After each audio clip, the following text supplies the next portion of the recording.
നമസ്കാരം. പ്രവാസി മലയാളി പ്ലസിലേക്ക് സ്വാഗതം. കുവൈത്തിൽ പ്രത്യേകിച്ച് തെക്കൻ പ്രദേശങ്ങളിൽ മഴയ്ക്ക് സാധ്യതയുണ്ടെന്ന് കുവൈറ്റ് കാലാവസ്ഥാ നിരീക്ഷണ കേന്ദ്രം അറിയിച്ചു. തിങ്കളാഴ്ച പുലർച്ചെ ചില പ്രദേശങ്ങളിൽ നേരിയ മൂടൽമഞ്ഞ് രൂപപ്പെടാൻ സാധ്യതയുണ്ടെന്ന് വാർത്താ ഏജൻസിയോട് സംസാരിച്ച കേന്ദ്രത്തിന്റെ ഡയറക്ടർ ധീരാർ അൽ-അലി പറഞ്ഞു. വരും ദിവസങ്ങളിൽ താപനില ക്രമേണ വർദ്ധിക്കുന്നതോടെ കാലാവസ്ഥ സ്ഥിരതയുള്ളതായിരിക്കുമെന്നും അടുത്ത വ്യാഴം വെള്ളി ദിവസങ്ങളിൽ വീണ്ടും മഴയ്ക്ക് സാധ്യതയുണ്ടെന്നും അദ്ദേഹം പറഞ്ഞിട്ടുണ്ട്. ഈ ആഴ്ചയിലുടനീളം കുവൈറ്റിൽ മഴയും ഇടിമിന്നലും ഉണ്ടാകാൻ സാധ്യതയുണ്ട് എന്നാണ് കാലാവസ്ഥാ നിരീക്ഷണ വകുപ്പ് അറിയിച്ചിട്ടുള്ളത്. രാജ്യത്ത് ഉയർന്ന മർദ്ദം അനുഭവപ്പെടുമെന്നും ഇത് ഈർപ്പമുള്ള ഉപരിതല താഴ്ന്ന മർദ്ദ സംവിധാനത്തിന്റെ സഞ്ചാരത്തെ സുഗമമാക്കുമെന്നും വകുപ്പ് ഡയറക്ടർ ധരാർ അൽ-അലി വിശദീകരിച്ചു.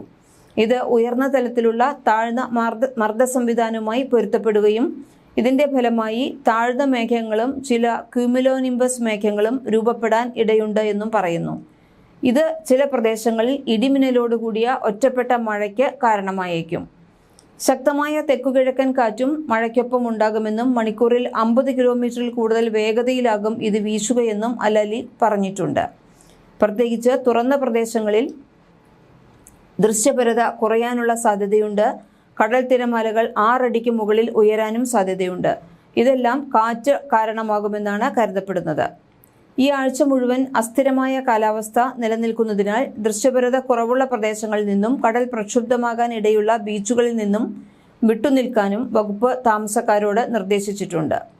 ഇതേസമയം തന്നെ ഒമാനിൽ തിങ്കളാഴ്ച മുതൽ 2 ദിവസം ന്യൂനമർദ്ദം ബാധിക്കുമെന്ന് സിവിൽ ഏവിയേഷൻ അതോറിറ്റി അറിയിച്ചു.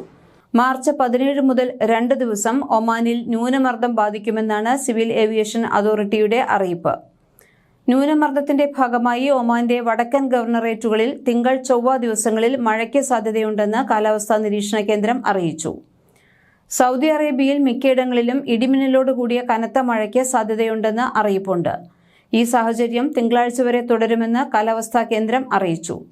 എല്ലാവരും സുരക്ഷിതരായിരിക്കണമെന്നും വെള്ളപ്പൊക്ക സാധ്യതയുള്ള പ്രദേശങ്ങളിലും താഴ്വരകളിലും പോകരുതെന്നും general directorate of civil defence മുന്നറിയിപ്പ് നൽകി. ഇതേസമയം സൗദി അറേബ്യയിൽ മിക്കയിടങ്ങളിലും ഇടിമിന്നലോടുകൂടിയ കനത്ത മഴയ്ക്ക് സാധ്യതയുണ്ടെന്നും അറിയിപ്പിൽ പറയുന്നുണ്ട്. ഈ സാഹചര്യം തിങ്കളാഴ്ച വരെ തുടരുമെന്ന് കാലാവസ്ഥാ കേന്ദ്രം അറിയിച്ചു. എല്ലാവരും സുരക്ഷിതരായിരിക്കണമെന്നും വെള്ളപ്പൊക്ക സാധ്യതയുള്ള പ്രദേശങ്ങളിലും താഴ്വരകളിലും പോകരുതെന്നും general director of civil defence മുന്നറിയിപ്പ് നൽകി. മക്കയുടെ ചില പ്രദേശങ്ങളിൽ കനത്ത മഴ ലഭിക്കുമെന്ന് കാലാവസ്ഥാ കേന്ദ്രം അറിയിപ്പ് നൽകിയിട്ടുണ്ട്.